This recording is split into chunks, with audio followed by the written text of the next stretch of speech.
You've read the books. You understand the logic. When Ramana Maharshi says the ego is an illusion, you get it. You can explain it to someone else. You've even practiced the inquiry, sitting quietly, asking the question, who am I? And you know what's supposed to happen. The question should turn back on itself. The sense of I should dissolve. The observer should collapse into what's being observed. But it doesn't. Instead, there's just more thinking, more analyzing. Your jaw's tight. There's that familiar pressure behind your forehead, the effort of trying to observe without being the observer. When did that even start? And no one mentions this part. The very intelligence that brought you here, that understood the teaching so clearly, that knows exactly what's supposed to happen, keeps it from happening, not because you're doing it wrong, because you're doing it at all. Someone came to Ramana once, a scholar. He'd studied Vedanta for years. Every text, every commentary. He sat down across from Ramana, and there was frustration in his voice. I understand self-inquiry intellectually. I've read everything. But why doesn't it work for me? Ramana didn't answer, just looked at him and asked, who is it that doesn't understand? The scholar knew this move. He'd read it before. I am, the one sitting here. And who is this I? Standard answer. Memorized. The ego. Ramana went very still. Then, quietly, who knows it's the ego? The scholar opened his mouth, closed it, because any answer he gave would be another thought, another I, claiming to know something. And Ramana just sat there, not helping, not explaining, just waiting. Let's do this together, not as theory, as what's actually happening right now. Ask yourself, who am I? Wait for something to come, maybe a thought, maybe just a sense of being here, listening to this. Notice it. Now, who noticed that? There's a watcher, isn't there? Someone observing, someone aware. And if you're intelligent, the answer comes quickly. Yes. I'm the awareness. I'm the witness. Good answer. Clean. Non-dual. Exactly what the books say. But wait, who just said that? Who decided I am the awareness? Another thought, another movement of the same mind that created all the other thoughts, just wearing better clothes now, spiritual clothes. And your mind does this so smoothly, so convincingly, that you don't even catch it. The intelligent mind is very good at creating answers, at making sense, at organizing everything into frameworks that feel true. Who am I? Stops being a real question. It becomes a puzzle to solve correctly. You sit down to investigate, decide, I'm going to do self-inquiry now. Who decided? You, the I. You ask the question, who am I? Who's asking? You, the I. Something answers, I am consciousness, or I am not the body. Who answered? You, the I. You notice the answer is just a thought. Who noticed? You, the I. You try to investigate the noticer. Who's trying? You, the I.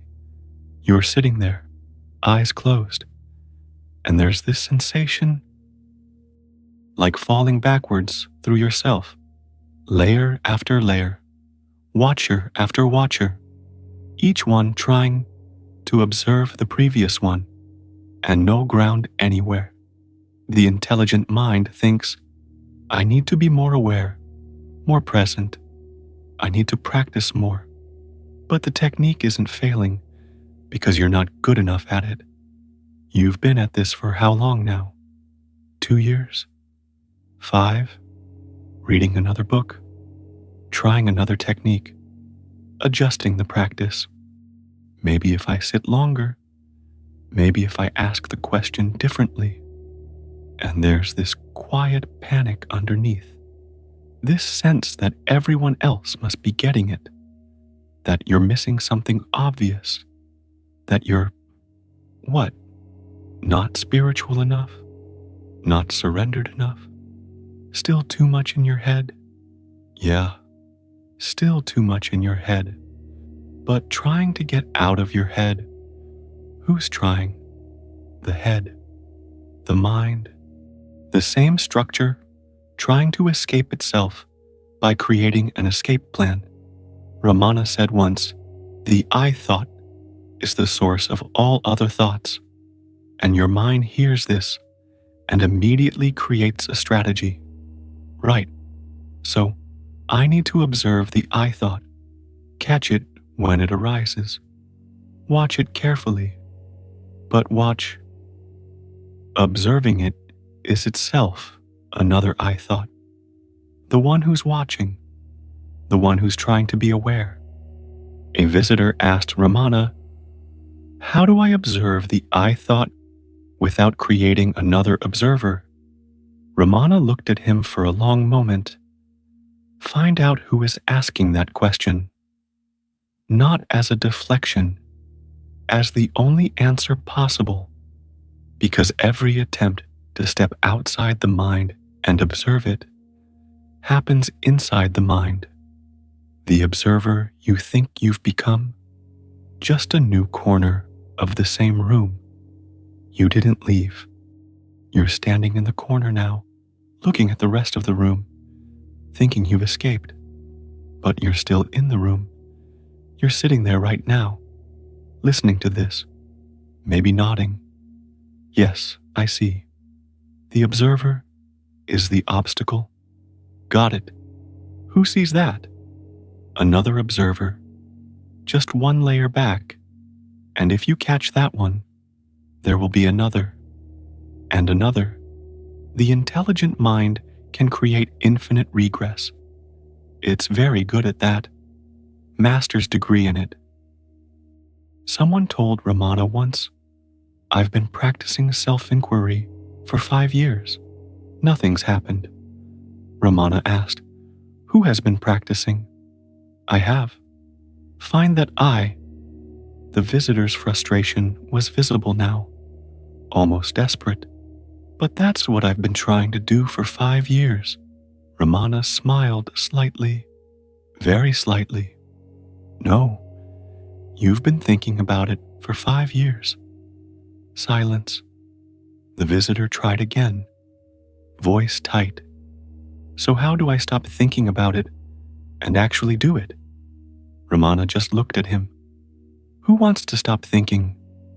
And there it was. Again, the same trap, the same circle. The visitor could see it now. This tightness in his own chest, this frustration rising. This thought, I'm not getting it. And all of it was just more movement of the I he was trying to investigate. Ramana didn't say anything else. Didn't need to. And something shifts here. Not comfortable, not a breakthrough. More like the ground getting less solid. You see it now, don't you? Not conceptually. Actually see it. Every move to escape yourself is yourself moving. Every attempt to transcend the ego is the ego attempting. Every thought that says, I understand now, is just another thought claiming to understand. And the intelligent mind, because it's so skilled at analysis, creates very sophisticated versions of this, very complex, very subtle layers. I'm the witness of the witness of the witness. But it's still the same structure. Subject watching object. Self trying to transcend self. The I investigating the I. And maybe you feel it now, this vertigo, this recognition that there's no way out by thinking, no way to be smart enough to transcend being someone who's trying to be smart. The ground isn't solid. It never was. You've been standing on a thought the whole time. Ramana said something most people skip over. He said, the ego and the mind are one and the same. Not two things, one movement appearing as two. So when you sit to investigate, who sits? The mind.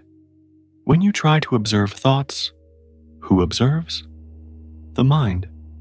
When you attempt to go beyond thinking, who attempts? The mind. A visitor asked him once, if I'm not the body, not the mind, not the thoughts, then what am I? Ramana, you don't need to know what you are. You only need to know what you are not. But shouldn't self-inquiry reveal what I truly am? It reveals what you're not. What remains when all false identifications fall doesn't need to be revealed. It's already here. Then why do the inquiry at all? Ramana looked at him directly. To see that the one doing the inquiry isn't real, the visitor sat very still. Not because he understood, because understanding had just stopped being useful. So this is why it fails for intelligent minds. Actually, it doesn't fail. It works exactly as intended. But what it does isn't what the intelligent mind wants. The intelligent mind wants to achieve realization, to become enlightened, to finally understand, to add awakened to the list of accomplishments, to be the one who got it. And self-inquiry systematically dismantles the one who wants these things. The investigator doesn't find the truth. The investigator is seen through. And when that happens, if it happens, there's no one left to claim any achievement. No one left to say, I did it. No one left to be proud of finally understanding. Ramana kept saying it. The self is already realized. You don't attain it. You are it. The only thing preventing you from knowing this is the one who's trying to know it. The intelligent, spiritual, seeking I that thinks it's not there yet, that thinks it needs 5 more years, 5 more books, 1 more teacher, 1 more breakthrough, 1 more anything. You're still here, still someone listening to this, still someone who now knows the observer is the problem. And that knowing, it's also being done by someone, isn't it? Don't try to fix that. Just see it. The question, who am I, hanging there? The one who asks it. The one who watches the one who asks it. The one aware of all of this right now. Layers. All the way down. Or all the way up. Doesn't matter which direction you look. There's always another observer claiming to be the real one. And there's no position outside the mind from which to observe the mind. No technique that will work if there's someone trying to make it work. No answer that won't immediately become another object for a subject to claim. Ramana said, the question, who am I, is not meant to get an answer. It's meant to exhaust all answers.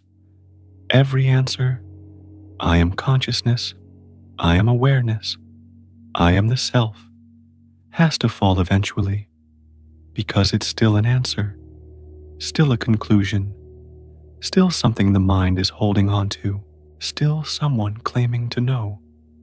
The inquiry never needed you to do it correctly. It needed you to see there's no you to do it at all. Just inquiry, happening, just this reading, this moment of something understanding something. But maybe there's no one on either side of that understanding. No teacher, no student, just this. The intelligence that brought you here isn't the enemy. It's not even wrong, but it can't take you further. Because wherever it takes you, you are Rasif, the separate one, the achiever, the one who now understands, the one who's been seeking for 5 years, 10 years, 20 years, and that one was never real to begin with. Just a thought, claiming to be someone, claiming to occupy a body, claiming to need liberation. If something here feels like quicksand, not threatening, just no ground beneath, don't look away yet. Stay with us. We walk these paths together, not to find answers, but to discover the one looking for answers was only ever a movement of thought. The question, who am I, doesn't need your answer. It needs your dissolution. Not someone observing, just observing, without the I claiming it. The observer you've been trying to become is the last whisper of separation, the final disguise of the ego, dressed in spiritual clothes, calling itself the witness.